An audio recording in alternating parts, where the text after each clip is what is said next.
नमस्कार, मैं हूं जयश्री नागदा और आप देख रहे हैं सीबीसी न्यूज राजस्थान। भाजपा के नेता जो कि अभी डूंगरपुर भाजपा के प्रभारी हैं, जिनेंद्र शास्त्री, वो इन दिनों विवादों में हैं।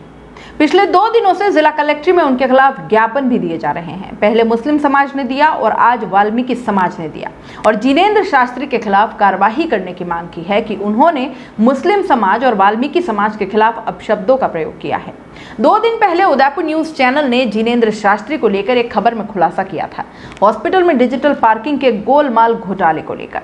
डिजिटल पार्किंग के बारे में हर उदयपुर वासी जानता है कि किस तरह से महाराणा भूपाल चिकित्सालय के प्रशासन ने आम जनता के लिए हॉस्पिटल में प्रवेश पर पार्किंग का पहरा बिठा दिया था। कमाल यह है कि यह पार्किंग के भारी शुल्क का पहरा वहां बिठाया गया था जहां सरकार मुफ्त इलाज कर रही है, सरकार मुफ्त दवाइयां दे रही है। वहां पर पूरे तामझाम के साथ हॉस्पिटल प्रशासन ने इस डिजिटल स्मार्ट पार्किंग नाम का पहरा बिठा दिया था और इस स्मार्ट पार्किंग के बड़े ठेके में जिनेंद्र शास्त्री का भी हिस्सा था। इसकी अंदर की बातों का खुलासा हुआ था, जिसमें जिनेंद्र शास्त्री द्वारा उनकी ही पार्टी के किसी पदाधिकारी से बातचीत के कुछ अंश थे। डिजिटल पार्किंग का भारतीय युवा मोर्चा ने विरोध किया था। उनका कहना था कि यह जनहित में नहीं है। अब चाहे वो विरोध राजनीतिक प्रतिस्पर्धा वाला हो, लेकिन इस बात से इनकार नहीं किया जा सकता कि डिजिटल पार्किंग का फैसला बिल्कुल गलत था और इसलिए इस मुद्दे को चाहे उदयपुर न्यूज हो, चाहे सीबीसी न्यूज हो या कोई भी प्रिंट का समाचार पत्र हो, सभी ने प्रमुखता से उठाया था क्योंकि जनहित से जुड़ा हुआ मुद्दा था। महाराणा भूपाल चिकित्सालय में पूरे संभाग से हजारों मरीज आते हैं इलाज के लिए, लेकिन उदयपुर न्यूज ने इस डिजिटल पार्किंग के ठेके के पीछे के खेल को उजागर किया तो वो सच में सोचने वाली बात है कि ऐसे तो किसी तरह के ठेका व्यवस्था में कोई आम व्यक्ति तो जा ही नहीं सकता। जिसका रसूख हो, जिसकी पहुंच हो, वो ही अपना जुगाड़ कर पाएगा। उदयपुर न्यूज के खुलासे में जिनेंद्र शास्त्री द्वारा जो कॉल पर बातें सामने आई, उसको किसी भी सूरत में अनदेखा नहीं किया जा सकता क्योंकि वो किसी निजी मुद्दे को लेकर नहीं थी, उस मुद्दे को लेकर थी जो जनहित से जुड़ा हुआ मुद्दा था। ठेके की राशि को मैनिपुलेट करके खुद का ठेका करवाना, जिसमें वो भागीदार है और वो भी ऑनलाइन ठेका में, और विरोध को बाद में पैसों के लालच देकर दबाने की बात कहना, मुस्लिम समाज और वाल्मीकि समाज के लिए अच्छी भाषा का इस्तेमाल नहीं करना, तो ये एक नेता, खास करके देश की सबसे बड़ी पार्टी और वो भी सत्ताधारी पार्टी के नेता को किसी भी तरह से शोभा नहीं देता। इस बारे में जिनेंद्र शास्त्री की तरफ से सफाई भी आई थी कि किसी चैनल पर, वो भी हमने सुनी। तो इसमें जिनेंद्र शास्त्री जी, आपने ये तो स्वीकार कर ही लिया कि जो बातें की थी वो आपने ही कही है, मतलब कि वो ऑडियो कहीं से भी मैनिपुलेट नहीं है। व्यापार कोई भी कर सकता है, करना भी चाहिए, लेकिन जिन सिद्धांतों की आप दुहाई देते हैं, कम से कम उनका तो ध्यान रखना चाहिए और उनका बाकी कहीं ध्यान रखो न रखो, जहां बात आम जनता से जुड़ी हुई हो वहां तो कुछ ध्यान रखना चाहिए, क्योंकि आप उस राजनीतिक पार्टी से जुड़े हुए हैं जो विकास के मुद्दों पर ही सत्ता में आई है। यह भी सामने आया कि कुछ फेसबुक पोस्ट को लेकर भी बात थी, तो इसमें सिर्फ इतना पर कहेंगे कि हुजूर, सोशल मीडिया की आभासी दुनिया को सोशल मीडिया पर ही छोड़ दीजिए, उसको कभी दिल पे ना लो। आज की तारीख में आईटी सेल किस पार्टी का धुरंधर है और किस तरह काम करता है, ये किसी से छिपा हुआ नहीं है, ये किसी से बात छिपी नहीं है। और फिर आप तो ट्विटर के बादशाह हो, जानते ही हो। खैर, कोविड के दौरान आपने जो सेवाएं दी, मदद की, वो तारीफे काबिल है, स्वागत योग्य है, उस पर कोई सवाल भी नहीं। एक इंसान होने के नाते और एक नेता होने के नाते करनी भी चाहिए और की भी। लेकिन साहब, कोई अच्छा काम आपको किसी गलत काम करने का लाइसेंस नहीं दे देता है। और वायरल ऑडियो में साफ सुना है और समझा जा सकता है कि जहां जनता की जेब खाली होगी, वहां स्वयं के हित के लिए हर बात के लिए तैयार। खैर, इस एक बात पर बार बार सामने आती है, जो इस विवाद में भी सामने आई, कि वो एक पत्रकार नहीं है, यूट्यूबर है। जो ऐसा समझते हैं वो काफी पढ़े लिखे भी होंगे। क्या कोई मुझे पत्रकार की परिभाषा बताएगा कि पत्रकार क्या होता है? जब ना रेडियो, ना टेलीविजन, और जब सिर्फ प्रिंट अखबार, और वो भी हाथ से लिखे हुए छपते थे, तब उनमें काम करने वालों को पत्रकार कहा जाता था। फिर रेडियो आया, उसमें समाचारों को लाने वाला भी पत्रकार कहलाया। फिर इलेक्ट्रॉनिक मीडिया आया, उसमें भी काम करने वाला और समाचारों का संकलन कहने वाला पत्रकार कहलाया।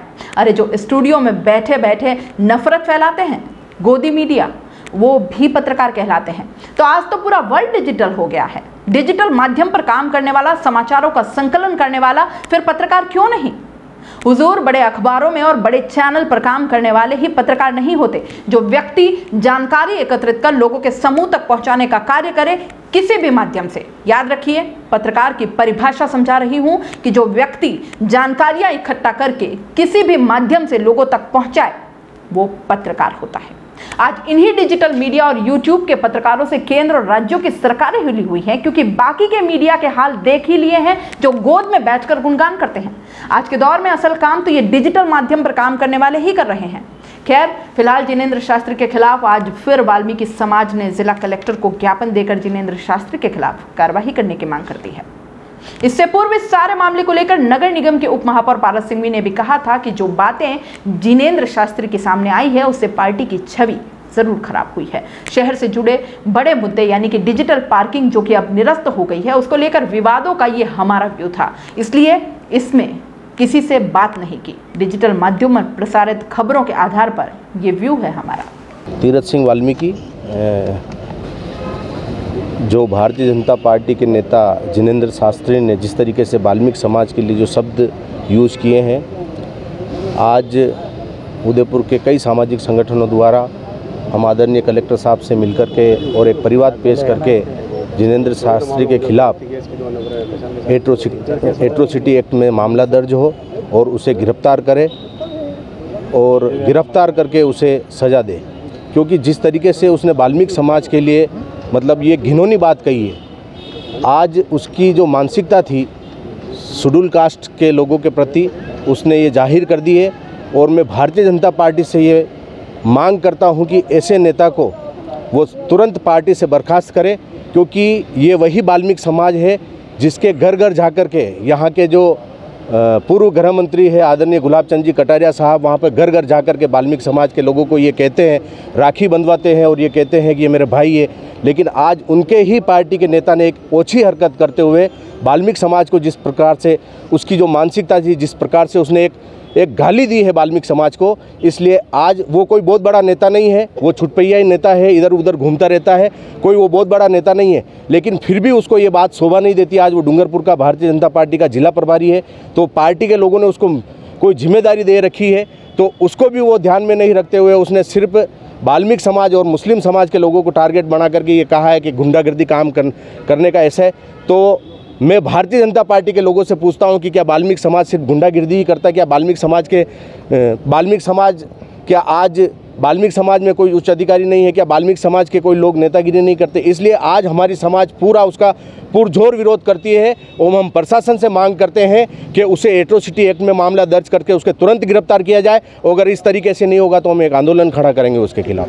दोस्तों, सीबीसी न्यूज आपके सहयोग से लगातार बढ़ता जा रहा है। स्वतंत्र पत्रकारिता का सहयोग करने के लिए आपका धन्यवाद। सबसे पहले तो जिन लोगों ने हमारे चैनल को सब्सक्राइब नहीं किया है तो पहले सब्सक्राइब करें, जिसका कोई शुल्क नहीं लगता और बड़ा आसान है। बस नीचे दिख रहे लाल सब्सक्राइब के बटन को दबाना है और पास में दिख रहे बेल आइकन को भी दबाना है, ताकि आपको अपने सीबीसी न्यूज के हर अपडेट्स मिल सके। हमारे इंस्टाग्राम पेज और फेसबुक पेज को भी लाइक करें, फॉलो करें, वहां पर भी आपको मिलती है तरह तरह के अपडेट्स। हम पूरे राजस्थान से आपके लिए लाते हैं वो खास खबरें जो आपके लिए जरूरी है, और वो भी पूरी बेबाकी के साथ। पत्रकारिता के इस मुश्किल दौर में आपकी आवाज जिम्मेदारों तक पहुंचाना ही हमारा लक्ष्य है, और ये आपके सहयोग के बिना संभव नहीं है। हमारा सहयोग करें, स्वतंत्र पत्रकारिता में अपना योगदान दें और ज्वाइन बटन पर जाकर सदस्यता लें, चाहे सबसे छोटी सहायता के रूप में ही क्यों न हो। जनता की बेबाक आवाज बने रहें, उसके लिए सहयोग आपको ही करना है। सब्सक्राइब करिए और ज्वाइन बटन पर क्लिक कर सदस्यता ग्रहण कीजिए।